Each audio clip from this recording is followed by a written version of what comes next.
a lot of Heat fans are upset with Pat Riley, and not only Pat Riley. One person that's also kind of shocking is Eric Spoelstra. A lot of Heat fans are upset with the fact that he hasn't really made as many adjustments this year, especially in the fourth quarter, which is understandable. But you got to also realize the Heat have at a total, Caleb, of 14 different starting lineups. That's insane. They've played 30 games. That's almost half the games they've played in. They've had a new starting lineup.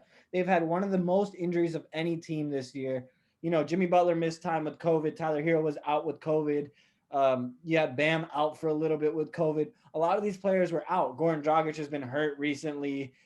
It hasn't been ideal for Miami, and they've had players like Precious Ochua playing 30 minutes a night some games. You know, they've had G League players. They've had 7 G League players play up on their roster this year. So it's tough. I think it's not fair to blame Eric Spoelstra though. It's dumb.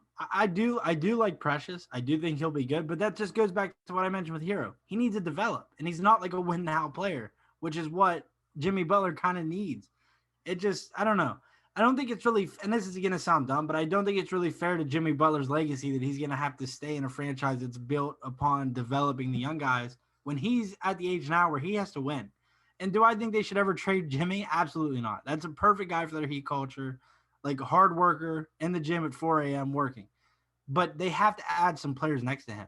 Or maybe this year's, and you know what? Maybe some teams are punting on the season. Maybe some teams are like, look, this season's a mess. You know, season's coming out, the schedule's coming out half and half.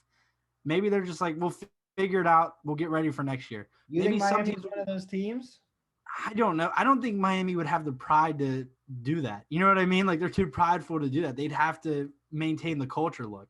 Yeah, and it But also, like you said, it would look really bad that you go to the finals and now this year you can't even be you can be a playoff team, but you're not even a contender, right? if I'll say this, if they miss the playoffs, oh my gosh, Oh, Heat that'll be fans are going to bad. be upset, and Twitter's going to go at them relentlessly. I'm like, told you guys it was a finals fluke.